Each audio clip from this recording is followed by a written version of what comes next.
মৌসুমীর সংসারে সবাইকে জানাই স্বাগত। শুভ সকালের অনেক শুভেচ্ছা, অনেক ভালোবাসা।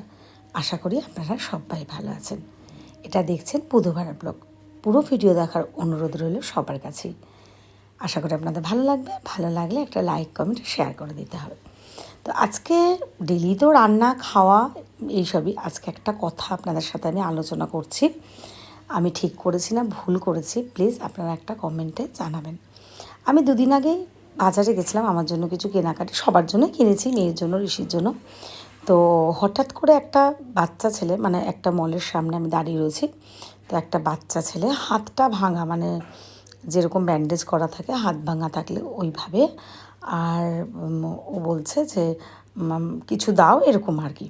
তো ওখানটা জ্যাম ছিল প্রচুর, তো প্রচুর ওই সিগন্যাল পাইনি, মানে সবাই দাঁড়িয়েছিল।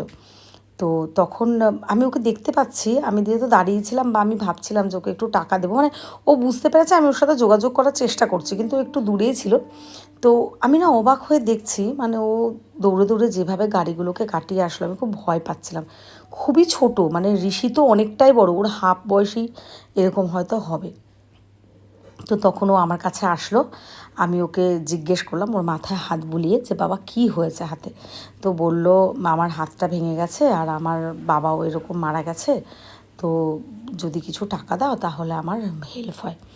তো আমি বললাম বাবা দেখো, সেটা 50 টাকা দেবো বা 100 টাকা দেবো সেটা কিন্তু বড় কথা নয়, কিন্তু আমাকেও কিন্তু আমার বাড়ির বড়রা শেখায় যে মানে অন্ধ, মানে বৃদ্ধ এইরকম হলে তাদেরকে অবশ্যই হেল্প করবে। কিন্তু যদি দেখো কোনো ইয়ং বা কোনো এরকম ধরনের ছেলে, তাহলে দেবে না। কারণ কি, বাড়ির বড়রা তাদের অভিজ্ঞতা দিয়ে বুঝিয়েছে যে তারা অনেক সময় কী করে, এটা মিথ্যার প্রতারণা করে, তারপরে অনেক বাজে নেশা করে বা কিছুও করে। তো আমার সেটা মাথায় এসছে, আমি না মানে কয়েক মিনিটের মধ্যে ভাবছি আমার টাকাটা দেওয়াটা কি ঠিক হবে না ভুল হবে। এখানটা যদি কোনো বয়স্ক মাসিমা, দিদিমা এরকম থাকতো বা বৃদ্ধ কেউ থাকতো, জেঠু কাকু বা যেই হোক, তাহলে কিন্তু আমি 1 মিনিটও ভাবতাম না, বা কোনো অন্ধ এরকম হতো, যাই হোক অসুবিধা হতো, আমি কিন্তু ভাবতাম না। কিন্তু যেহেতু আমার মাথায় না ওটাই স্ট্রাইক করেছে যে এ তো ওরকম একটা ছেলে, আমার কি এটা দেওয়াটা ঠিক হবে? তারপরে আমি টাকাটা দেবো, যদি কিছু উল্টাপাল্টা খায় সেটা তো আমারও মানে খারাপ লাগবে বা এটা উচিত না। তো তখন আমি ওকে জিজ্ঞেস করলাম যে বাবা এই কথাটা কি সত্যি যে তুই ওষুধ কিনে খাবি নাকি অন্য কিছু খাবি, তাহলে আমি খাবার কিনে দিই, খাবার খা। তখন বলছে না কাকি, যদি তুমি টাকাটা দাও আমার খুব ভালো হয়, আমি ওষুধ কিনে খাবো। তো সত্যি কথা বলতে তখন আমারও এতটা সময় ছিল না যে ওকে আমি নিয়ে গিয়ে বলবো কি ওষুধ কিনবি বা কী কিছু, যদিও সেটা আমার সেই মুহূর্তে মনেও হয়নি। তো যাই হোক ওকে আমি টাকা দিলাম, টাকা দিয়ে তারপরে মাথায় হাত বুলিয়ে দিয়ে বললাম যে বাবা এরকম কিন্তু উল্টাপাল্টা কিছু খেও না, আমার খুব খারাপ লাগবে। তো তুমি কিন্তু এটা সত্যি সত্যি ওষুধ কিনো, আর যদি ওষুধের প্রয়োজন এরকম না থাকে তুমি কিন্তু এটা খাবার কিনেই খেও, উল্টাপাল্টাভাবে যেন খরচ করো না। তো বলছে না না তুমি একদম বিশ্বাস করো, আমি মানে এটা দিয়ে আমি ওষুধ কিনেই খাবো।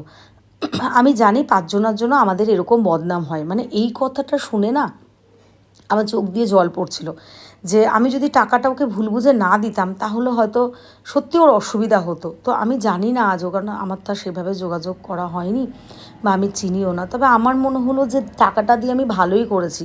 আমি জানি না সেই টাকাটা দিয়ে কী করবে, কিন্তু এই কথাটা শোনার পর যদি টাকাটা না দিয়ে আমি চলে আসতাম আমার সত্যিই খুব মন খারাপ লাগতো। আর সেই মুহূর্তে না আরও অনেক কিছু ভেবে নিলাম, মানে আমার চোখ দিয়ে মনে হয় টস করে জল পড়তো যে আমাদের বাড়ির বাচ্চারা বা এরকম কীভাবে রাখি, ওরাও তো শিশু, ওদেরও তো বাঁচার অধিকার আছে, ওদেরও তো পড়াশোনা করতে ইচ্ছা করে বা এটাই আর কি। কিন্তু এত মনটা খারাপ লাগছিলো, কিন্তু সত্যি এগুলো কষ্ট পেয়েও তো আমি কিছুই করতে পারবো না।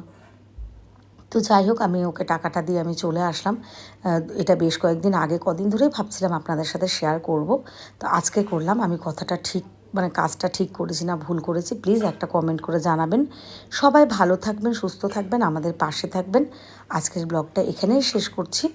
চোখ রাখুন পরের ভিডিওতে। চলুন টাটা।